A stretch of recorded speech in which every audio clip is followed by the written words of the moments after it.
Hello, Littlefoot Adventures. Today we got a product today that came in the mail. I'm sorry it's been a while since we both posted a video, but this product is a must-have if you have a camper. This product is sent to me to review. I will be doing an install video on this as well, but I just wanted to get it out there and let you see what was sent to us. It comes in nice packaging, and let's open it up and see what we got here.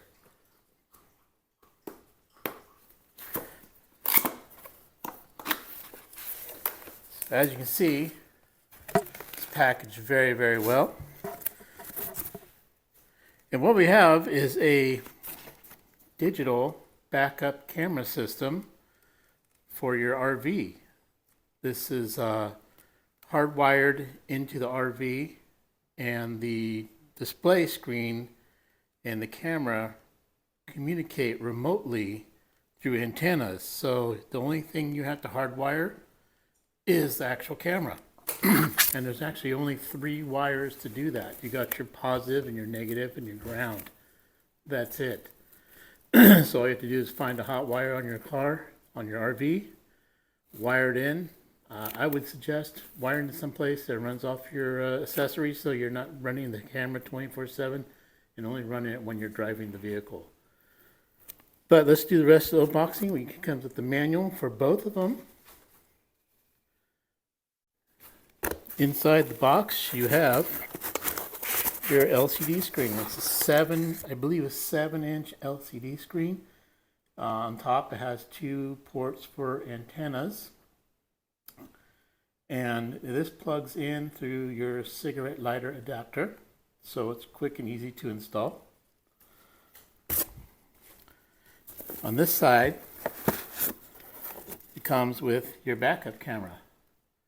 This camera also has night vision as well. This system does a lot. The manufacturer sent me a list of all the stuff this system can do, and when we get further into this video on the install and the setup, I'll walk you through that stuff so you know what this system is capable of doing. It does come also with a mounting bracket. This mounting bracket is for your display inside your vehicle. You could choose to use this mounting bracket, or you don't have to. It comes with multiple styles. This is one of them. You also have your hardware to wire up your camera. As you can see on there, you got 3 wires. You got your ground, your hot, and your negative. And that's it. 3 wires. Comes with your antennas. 2 for the monitor go inside the vehicle, 1 for the actual backup camera. Your 12-volt accessory. This plugs into your vehicle to power your backup monitor for your camera. Also comes some accessory jacks, quite a few actually, for different things. Splitters. Also mounting brackets for your backup display. Different styles if you choose to use that. And then we also comes with the bell caps to do the wiring with for electrical. Comes with your hardware to mount your backup display to the mounting bracket inside your vehicle.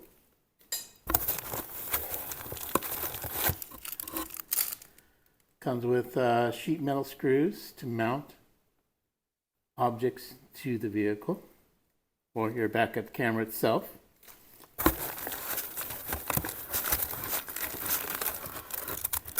And last but not least, comes with some wing nuts. Well, these aren't really considered wing nuts. They're just black nuts that screw this bracket, this bracket to your rear view monitoring display that goes inside your car. And those would screw right into the side right there. But anyway, that's a quick breakdown of what came in this box. Once again, the company reached out to me, asked me to do a review. The company's name is Haloview. I looked this item up. It retails for about $400. So we're excited to get this up on the vehicle. We have some big trips coming up this year, next year in 2024. And this is gonna help us out a lot for those travels. So hopefully you like the rest of this video and plan on buying one. They're gonna be the greatest thing to have on your little campers. A lot of the newer campers come pre-wired for these. So I'm going to take it all the way back to the beginning for you guys and show you how it's done from point A to point B. And for those of you who do not have a pre-wired camper, this will be the video to watch to make sure you get it done properly. But for now, we're going to get ready to head outside and get started on this install.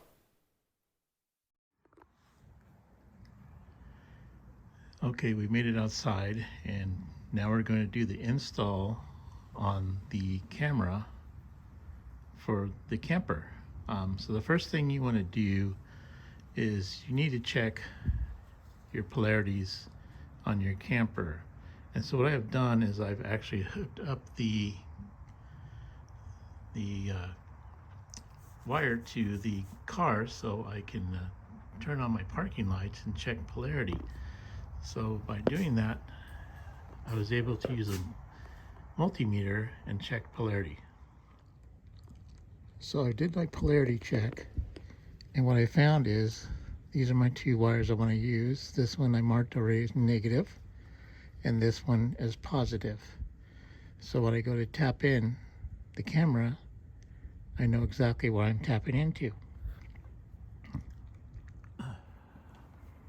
So on the back of the rig, I measured across the back of the camper on top and found my center point, and I marked it with some painter's tape and permanent marker. So that way we have the center of the camper for drilling. Okay, so what you want to do is you want to grab your rubber gasket and place that up on top of your rig. It's that way you can find out where it's going to be mounted and you can mark your holes.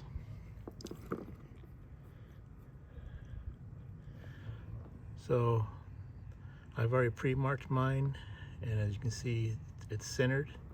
If I move this away, you'll see my marks where I'm going to drill the hole.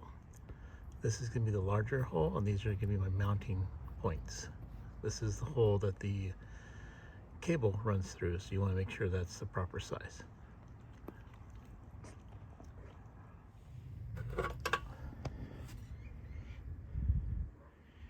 Okay, inside your box, you'll see a plastic plate that I had to mount on the back of the camera.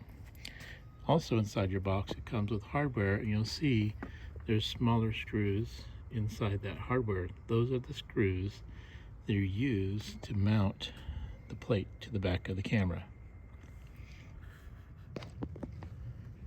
There's also a rubber gasket that goes on next. You have to take the wire and poke it through the hole and feed it through. Make sure you get it put on the proper way. That way the lip is facing forward and not backwards, because if you put it on backwards, it's not going to make a seal.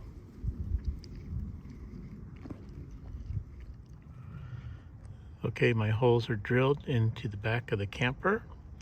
I don't know if you noticed, but on the camera itself, it actually has wiggle room to tilt the camera up or down for alignment. So as long as you got your holes drilled in the proper place, you still have the ability to angle the camera left to right, I mean up and down, to get the right tilt on it. So don't be too concerned about that. Okay, I went ahead and drilled the final hole, which is the large hole that you're going to feed the cable through. It's always good to use painter's tape. That way you don't scratch your surface or mess anything up. All right, now that we got the tape off, I got some waterproof silicone, and what I did is I siliconed around this area. This is the main concern because you don't want water to get past this area. Also siliconed where my screw heads are going to go in, so when I thread those in, they'll be nice and siliconed. So these are your main concerns, so you don't get water inside your camper. Okay, and just like that, your camera's installed. I am still going to put some caulking around this seal, only because I'm mounted to a diamond plate. I want a good seal.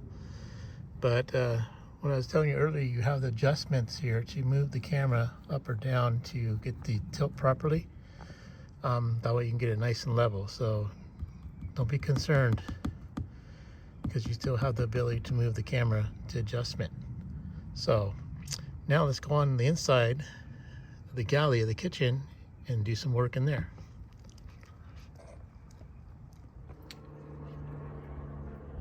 Okay, so inside your box you have wire harness, and this is the harness you want to use to plug into here. This is also the same harness you're going to tie into your parking lights. You're just going to use the red and black wire and not the green. From what I understand, the green is if you do multiple cameras. That's a trigger wire, so you don't have to worry about that. So we're just going to wire the black and the red and plug this into here. It does have a lock on it so it doesn't come and loosen, and the wire is going to be ran up along this top piece. I am going to use I call them sticky squares to mount the wires up there and hold them down with zip ties. Okay, I added the sticky squares with the zip ties throughout the cable. I've not mounted them yet because of the fact that right here where this wire is, I want to solder that with shrink tubing to the wiring that I'm going to tie into the taillights. So I got everything out to do that. So let me get that done. I'll get back to you. Okay, we have the wires all soldered and shrink tubed together, so they're all secure and watertight. I wouldn't say watertight, but a better connection that you would get doing it other ways. So now that we got that done, we can start installing our sticky squares. The object is to get them all the way up here and then down this side panel. Sorry about the sun. And it's going to come through here, and then we're going to drill a hole down here to run down to our tail light. So let's get that taken care of. Okay, we mounted our sticky squares down the panel. Sorry about the sun. All the way down to the floor where we drilled the hole for the wire to come out. Now the wire is feeding out of the back of the camper, so let's get that wired up. Okay, as you can see, the wires are hooked up, positive to positive, negative to negative. So we should be ready to move to the vehicle and get this going. Okay, we are now inside the vehicle, and these are the parts you're going to need. This is the mount I'm going with. I'm going to go with the adhesive back mount, and it's going to be mounted up there on top of the center console piece. This screws into the back of the monitor. If you flip over the monitor, that little slot there, this goes inside that slot. You're going to need the power adapter and just one antenna. You don't need two because my rig is not that long. It's only a 12-foot rig, so it's not that far of a distance. So let's get this installed and see how it looks. Okay, that's it. The install is complete. As you can see behind the trailer. There are some processes you can do. Settings you can do in the monitor itself. So I'm going to go through those with you in a little bit, and we'll get this video wrapped up. But here we go. We got a backup line, so we're backing up the rig. It's a crystal clear picture. I'm sorry about the sun shining on there, but if the sun wasn't there, you would be able to see it really nice and bright. This is powered off of your cigarette lighter down here. Also, the backup camera is powered off of your marker lights. So if I was to turn the marker lights off, that should turn off. As you see, I have no signal. I turn my marker lights back on, give it a second, and we're back up and running. So anyway, let's go over the settings on this and see what it can do. Okay, so we're in the settings right now. If I hit the menu button, it's going to take you up to the main menu, and to scroll through the menu, you just push the button for the plus and minus. We have parking, picture, mirror, Q code, settings, scan, park line, record, and play. And the reason why it has record and play is because on the top it actually has a slot for an SD card. So if you actually want to record your driving, a lot of people do that. I have one that records the front of the vehicle at all times. It's good for insurance purposes, just to let you know. But once again, to get into that, just hit that button and you can go into the menu and scroll through whatever you want to do. It does have a volume button, so let's see if we can get that open. I can hold it and the camera at the same time. Okay, there we go. We're in the volume. Wish my wife was here to help me out, but anyway, volume. Let's go back to menu. Okay, so I was messing with it a little bit and I figured some of the stuff out, and I actually lost the channel. But if you hit this little button up here, it actually changes to different channels. You can put 4 different channels on here. That's for 4 different cameras. So we want to be on channel 1. The menu button itself, like I said, goes back in. You got your parking, you got your picture, your monitor. Don't know much about what this does. I'm sure if I was to settings, it doesn't really have much in settings, but it is gonna do the job for what I need it for. Parking line. As you can see right now, my camera is a little high, so I'm going to go back there and adjust that so it's pointing down lower, because I want to have it pointing down more. I do get a nice clear picture on this screen, but I am very pleased with the product. It's a nice quality product. It was actually pretty simple to wire up, even though I did not have pre-wired camera wiring. I had to run my own wiring, and this video is for those of you out there who don't have that option. So but we are, like I said, going to be taking a big trip here pretty soon coming up, and this camera is going to come out really handy for that. Next year is going to be a big year for camping, so just keep in mind to keep an eye on our channel so that you can see what's going on with Littlefoot Adventures. But once again, the product is Haloview. This product was sent to me to review. There will be a promo code in the description, along with I also get a little commission off if you purchase from my site. So if anything like that helps out the channel. My wife and I really appreciate the views that you guys give us and the positive feedback you give us. But once again, this is Littlefoot Adventures, and this is Haloview backup camera system.